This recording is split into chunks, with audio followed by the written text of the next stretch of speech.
One of my favorite hires this offseason was Matt Campbell leaving Iowa State and going to Penn State. This one was so fun for me because at first I was like, is anybody going to take that Penn State job? It looked like nobody wanted the job. It looked like everybody they thought was going to get the job didn't get the job, or they weren't interested, or they ended up getting a raise from their school. But Matt Campbell is the perfect coach for Penn State for so many different reasons. I admired Matt Campbell at Iowa State. I thought that at Iowa State, he did such a great job developing his talent. Absolutely no one in any capacity would ever look at Iowa State's roster and say, wow, this roster is loaded with talent. You have so much talent on this roster. Mainly because it's Iowa State. A lot of people just didn't watch Iowa State play football. But the other reason is because they didn't really get the big name recruits. They always got really great recruits, but they never got the big name recruits. However, Matt Campbell was still able to develop what he had. He was still able to send a lot of players to the NFL from Iowa State. And I love his culture. I love the way that he builds culture. I love the way that he focuses on culture. And I love that I feel like he always knows just who he is and where he is within his team. I think that that's amazing. Now, last year, Iowa State happened to lose some of their best players, it seemed like, left and right. It just kept happening. But the year before that, if you go back and look at Iowa State the year before that, they were on a path to potentially win the Big 12. Iowa State is one of those programs that if you don't watch them, you don't really know what they're doing until you have to know what they're doing, meaning they're in a championship game or they're in a primetime game, which doesn't happen very often. So from Iowa State, Penn State was able to get Matt Campbell, steal him away really, because he did some great things at Iowa State. And now I am so fascinated to see him at Penn State. If you haven't already, don't forget to like this video, double check and make sure you subscribe to my channel, leave me a comment in the comment section below, do all of those YouTube things. And if you are interested in more behind the scenes about me and all of those different things, I have a membership for you to join. And once you hit that like button, if you see the hype button, don't hesitate to hype this video. I would very much appreciate that. Now let me let you get back to your video. I am not only fascinated to see him at Penn State because I think that he's a great coach. I'm fascinated to see how he's able to build the culture at Penn State. And I'm very interested to see what his years at Penn State are going to look like. For example, what is the first year going to be about? What is that second year going to be about? What is that third year going to be about? He's very used to keeping talent, retaining talent, holding on to who he has.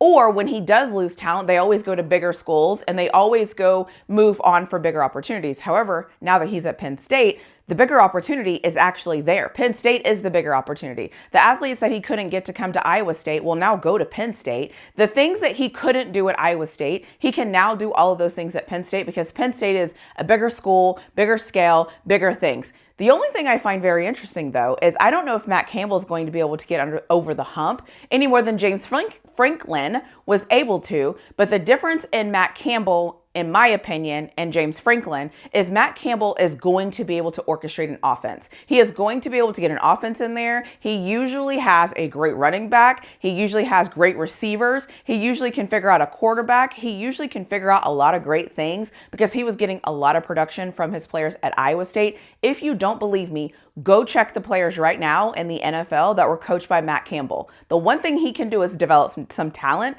and send them to the NFL. So having that characteristic lets me know on offense, he's going to be fine. He's going to figure out an offensive plan. Defense is where I'm a little worried about, but if he's able to score and he's able to figure some things out, I think the defense will come along. It doesn't mean that his defenses have been bad because they haven't been. It's just a difference of philosophy that is going to happen at Penn State. They're really going from a defensive program, a defensive school, a gritty school, and here comes Matt Campbell, who really is able to create some balance on both ends of the spectrum. And so I'm very fascinated to see what happens with him at Penn State because I think it was a tremendous hire. The other thing I find very interesting is that over 20 people followed him from Iowa State to Penn State. And I know a lot of people will say, well, obviously they did, because why would you not go from Iowa State to Penn State? The reason why I think that's important is because that many people, A, wanted to follow him. B, he wanted that many people. And like I was saying before, he was able to get the best out of his talent that was already at Iowa State. So now it's going to be interesting to see, is he going to get even more out of his athletes being at Penn State? Now they're going to play different competition. Now they're going to be able to do different things. I feel like they've stepped up in play a little bit. So it's going to be very interesting to see how his players adjust to that. And I can't wait to see that.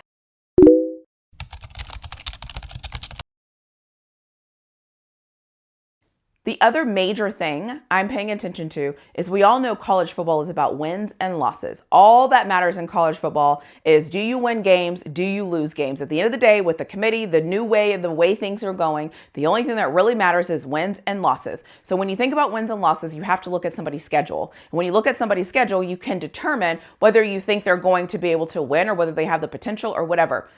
If you look at Penn State's schedule, the hardest teams on their schedule is USC and Michigan. That's it. Everybody else on that schedule, I think Matt Campbell could have beaten them coaching at Iowa State. No disrespect to those programs. I'm just saying, he has a very light and gentle schedule. He doesn't have to play Oregon. He doesn't have to play Ohio State. He doesn't have to play Indiana.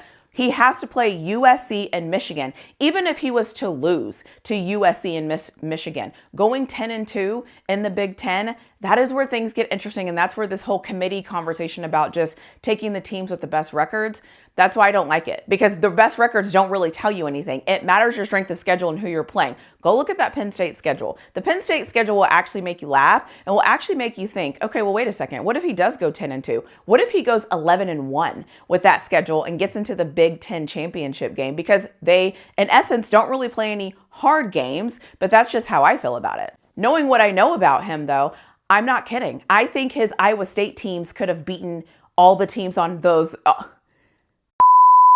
Knowing what I know about Matt Campbell, I'm not kidding. I think all of the teams that are on this schedule, not named USC and not named Michigan, and honestly, he might have been able to beat USC and Michigan the way they're kind of looking lately. So I'm just saying, looking at Penn State's schedule, looking at how the committee does things, 10-2, 11-1, are you going to keep out a first-year coach that gets you to 10-2 or 11-1? If he lucks up, or if he beats Michigan and USC and he goes 11-1, that's going to be interesting to see how the committee looks at that and sees that. The other final thing that was interesting to me when I was taking time to think about Penn State was how well they did in the transfer portal. Now, as I mentioned before, a lot of players that they got came from Iowa State. And if you look at the ranking of those players, they're pretty highly ranked. So that's great. He has his quarterback because it's the same quarterback he played with.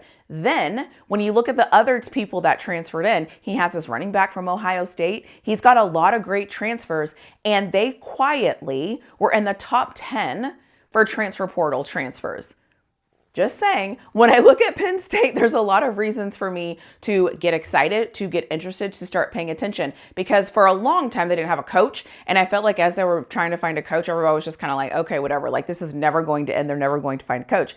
Then they find their coach. They find a good coach. They find a coach that is about coaching, about development, about grinding it out, about teaching his players, about sending his players to the NFL. To me, that is pedigree, and that is teaching something that is going to matter at Penn State, and they need it. And Penn State has the money, they have the backing, they have the conference, they have all the stuff. I think Matt Campbell might have been the best hire of this cycle. I'll be honest, though, and say I think James Franklin taking the Virginia Tech job was also a really great move. So it's neck and neck, but it's kind of funny because it's really obviously James Franklin used to coach at Penn State, and now Matt Campbell's coming in and coaching there. So Virginia Tech and Penn State are two teams that I'm just going to be paying attention to see what they're doing, how they're doing it, how they develop, what their players look like, and just how this season progresses with both of them.